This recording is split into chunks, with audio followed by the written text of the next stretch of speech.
Você sabia que se não houver casamento, pacto antinupcial é nulo? A procura pelos casais por formalizar esse acordo cresceu nos últimos anos. O assunto na rua gera polêmica entre homens e mulheres. Planejar um casamento pode ir além da festa do vestido de noiva. O regime de bens mais adotado pelos casais é o de comunhão parcial de bens, onde os noivos passam a ter direito apenas ao que construíram juntos. Mas há ainda quem decida pela separação total ou comunhão universal de bens. Para isso, deve deixar claro no papel a intenção dos dois. O perfil normalmente que a gente tem reparado dos nubentes que comparecem ao cartório, normalmente são aqueles que querem fazer o pacto antinupcial na separação total de bens ou comunhão universal de bens. Essa é a grande maioria. Pesquisa divulgada em 2013 revelou que os casamentos duram em média 15 anos. E a procura pelo pacto antinupcial teve um crescimento de 36% entre 2012 e 2014. E os paulistas foram os que mais optaram por esse pacto. Estabelecer direitos antes mesmo de começar uma vida a dois pode até evitar discussões futuras, mas divide opiniões. Depende do casal. Se para eles tudo bem, melhor, né? Para não ter nenhum problema depois. Antes de saber se uma vida a dois emocionalmente vai dar certo, você já estipular logo o que vai ser feito da questão dos bens, eu acho muito complicado, é uma opinião difícil de dar, na verdade. Questão de segurança, do jeito que as coisas andam hoje em dia, e se existe mesmo confiança um entre o outro, ninguém vai ficar chateado com a decisão de ambos, né? Na maior parte dos acordos, o casal predetermina o direito patrimonial de cada um com um futuro divórcio. Mas outras exigências podem ser inseridas no contrato antinupcial, como, por exemplo, quem vai ficar com o bicho de estimação e até estipular multa em caso de traição. Se já foi estabelecido antes, é justo. Acho engraçado, né? Eu ainda não tinha visto ainda essa forma de ver as coisas, não, mas era uma multazinha, né? Não saía mal, não, né? Assim, quem sair do eixo levou o cartão amarelo. O contrato é feito no cartório de notas e o casal precisa levar apenas a identidade e o CPF. O documento sai na mesma hora mediante o pagamento de uma taxa que varia de estado para estado.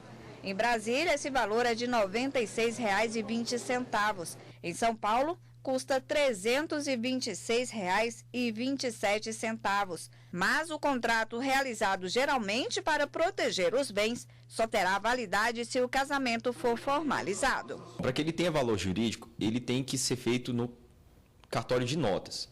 Ele custa em média de R$ 90. Depois que ele for feito, ele só terá validade, isso é muito importante que fique frisado aqui, depois se o casamento for de fato constituído no registro civil.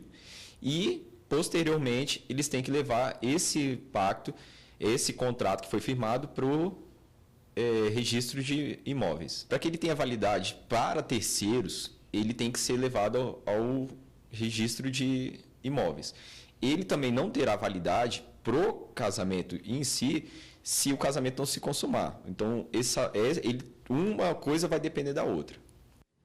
Bom, e para falar mais deste assunto, está aqui no estúdio o Flávio Salles, que é advogado e professor de Direito de Família. Boa tarde, doutor. Boa tarde, Érica. Bom, é um assunto que o pessoal leva até com bom humor, assim, né? Mas um assunto sério, um contrato, né? É um bom humor antes. Depois não fica tão bom humor assim, não. Porque, na realidade, você vai, a partir de um divórcio ou de uma separação, você vai ter que partilhar os bens, tá? E a regra do pacto antinupcial é exatamente você optar por um regime de bem. Okay? Na realidade, o nosso sistema estabelece que o regime legal é o regime da comunhão parcial. O regime da comunhão parcial é aquele regime em que você tem 3 patrimônios. Aquele patrimônio que tinha antes do casamento, aquele patrimônio que tinha antes do casamento a esposa e o patrimônio construído. É esse patrimônio construído durante o casamento que é partilhado. Tá? O da comunhão universal é um só patrimônio. Tudo se comunica. E aí você divide entre marido e mulher no momento da separação ou do divórcio. E o regime da separação, você tem 2 patrimônios que estão o tempo todo. E quando nós vimos na reportagem anterior que houve um crescimento de pacto antinupcial, é que normalmente hoje os casais já estão procurando está sendo mais procurado o regime da separação. Por quê? Porque na hora da separação de bens, porque na hora da separação judicial ou do divórcio, os patrimônios já estão definidos. Então não há tanto problema. O problema surge quando você tem que dividir patrimônio. Na separação, eles já estão divididos. O que pode ser incluído nesse contrato antinupcial? Olha, esse contrato antinupcial, ele é feito, quando você faz a habilitação para o casamento, tá? O oficial do cartório sempre pergunta, e qual vai ser o regime de bens? Normalmente os noivinhos não sabem, porque não é tão difundido, ninguém sabe exatamente o que quer como regime de bens durante o casamento. Então, quando você faz comunhão universal ou separação, você tem que ir ao cartório de notas para fazer um pacto. E nesse pacto você tem que estabelecer qual o regime de bens que você adota. Tá? Algumas cláusulas você pode introduzir, mas somente cláusulas que digam respeito ao regime de bens, não outras. Então, por exemplo, também vimos na reportagem anterior, alguém incluiu o bichinho, o cachorrinho de estimação. Nesse caso, você está considerando que o cachorrinho de estimação faz parte do seu patrimônio. Então, você está, nesse caso, estabelecendo que ele vai ficar ou para o marido ou para a esposa. Tá? Assim como um quadro valioso, assim como um tapete persa, assim como um veículo, você pode fazer essa destinação, mas respeitando sempre o regime de bens que você está elegendo, que você está escolhendo. Se houver quebra de contrato, a gente viu aí, por exemplo, que tem gente que inclui até a fidelidade nesse contrato. É possível, tem uma multa, estabelecer isso nesse mesmo contrato? É multa que cada vez que ele trai, é multa por vezes, é multa por várias pessoas, que multa é essa? Na realidade, eu estou fazendo um pouco de brincadeira, mas na realidade, a gente já viu, eu já vi, várias tentativas de incluir outros itens dentro de um pacto antinupcial. Então, eu já vi, por exemplo, você estabelecer a proibição de fumar no quarto. Está lá no pacto. O marido se compromete com o contrato de não fumar no quarto. Já vi deixar roupa no chão. Até isso já foi visto. Já vi, por exemplo, um contrato de união estável, você estabelecer que aquilo é só namoro, não é união estável. Então você faz no contrato dizendo, olha, nós vamos ter relações, nós vamos estar juntos, vai ser contínua, vai ser duradoura, vai ser pública, mas não tem por finalidade constituir família. Então você quer excluir a constituição de família dentro de um pacto ou dentro de um contrato de união estável. A justiça, ela tem rejeitado, os tribunais têm rejeitado esse tipo de colocação. E também já se tentou colocar a multa, ou nem multa, indenização por danos morais, no caso de quebra do dever de fidelidade, isto é, a traição. Tá? Ora, alguns setores alegam que essa quebra de dever de fidelidade seria uma questão de direito das obrigações. Há um contrato de casamento. Você, no pacto, você estabelecendo as cláusulas deste contrato. Então, e o dever de fidelidade é um dever que deve existir entre ambos os cônjuges. Muito bem, então, se quebrou o contrato, você tem que multar, você tem que estabelecer uma multa, você tem que estabelecer uma responsabilização civil, isto é, uma indenização por danos morais. Mas a maioria dos autores e os tribunais dizem o seguinte, as relações entre marido e mulher, elas não são um contrato do tipo de uma obrigação, um contrato dentro do direito das obrigações. É um contrato entre pessoas. As cláusulas não são feitas com a razão ou pela vontade. As cláusulas expressam sentimento. Então, um contrato nupcial, um contrato de união estável, é muito mais profundo, é muito maior, as regras são completamente diferentes do que uma simples multa. Tá? Por quê? Porque mexe com o sentimento das pessoas. E isto não tem preço. Tá ótimo. A gente continua, ainda é um assunto que rende muito, a gente continua com ele no próximo bloco, só peço um minutinho para o senhor.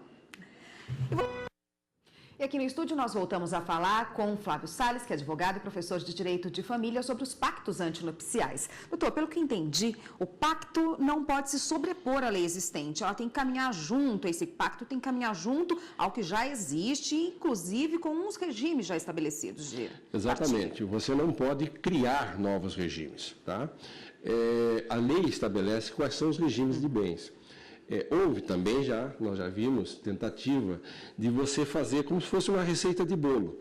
Um pedacinho do regime da comunhão universal aqui, um pedacinho do regime da comunhão de separação, tá lá, e faz um regime próprio. A justiça não permite isso, tá? Porque realmente o nosso ordenamento, o nosso código, já estabeleceu quais são os regimes de bens. Agora, há um princípio que é o princípio da mutabilidade. Então, você escolhe um regime de bens antes do casamento, porque o pacto nupcial é feito no cartório quando você está fazendo a habilitação para o casamento. Então, você escolheu um regime. Mas durante o casamento, o casal percebe que não era aquilo que queria. A possibilidade de então, alterar você isso. pode mudar, entende? E aí você vai ter algumas regrinhas que você pode. Então, por exemplo, o pedido tem que ser feito pelos dois. Não basta o marido ou mulher, pedir a alteração do regime. Tem que ter fundamentação. Por que você está querendo alterar o regime? Você tem que ter uma sentença. Isso vai a um juiz que vai analisar se pode ou não alterar aquele regime. E quarto, você tem que preservar direitos de terceiros. Então, você pode, durante o casamento, você pode mudar o regime. À exceção daqueles regimes que são obrigatoriamente regimes pré-estabelecidos. Por exemplo, se uma pessoa com mais de 70 anos vai se casar, o regime será obrigatoriamente o regime da separação de bens. Ele não pode fazer um pacto antinupcial pedindo o regime da comunhão parcial, pedindo o regime da universal de bens. Não, porque a lei determina. Entende? Agora, se não está dentro dessa exceção legal, você pode alterar durante o seu casamento. Para a gente encerrar, doutor, é coisa séria, tem que se pensar muito bem antes de fazer, não pode brincar e nem estabelecer regras que não existem ali, né? É coisa muito séria, é coisa que o casal deveria pensar antes do casamento, tá? Saber qual é o regime de bens que vai ter vigência durante o casamento. E eu queria só acrescentar ainda que o pacto antinupcial é um pacto que se faz com relação aos casamentos. Com relação à união estável, tá? A união estável você não precisa formalizar a união estável. A união estável ela surge e continua. Agora, se você quiser formalizar, você faz um contrato de união estável. E ali, no contrato de união estável, você estabelece, primeiro, o início da união estável. Não precisa ser agora, não. Você pode retroagir. Eu comecei a minha união estável ano passado, em tal época. E estabelece também o regime de bens. Tá? Também no contrato de união estável. Então, repara que isto é um cuidado que tem a lei, porque vai realmente disciplinar, normatizar o seu patrimônio durante o casamento. E o que é mais importante, como ele será repartido na hipótese do divórcio ou da separação. Tá ótimo, doutor. Eu conversei aqui com Flávio Salles, que é advogado e professor de Direito de Família, a respeito da comunhão de bens e dos pactos antinupciais. Obrigada pela participação. Às ordens, muito obrigado. Até uma próxima.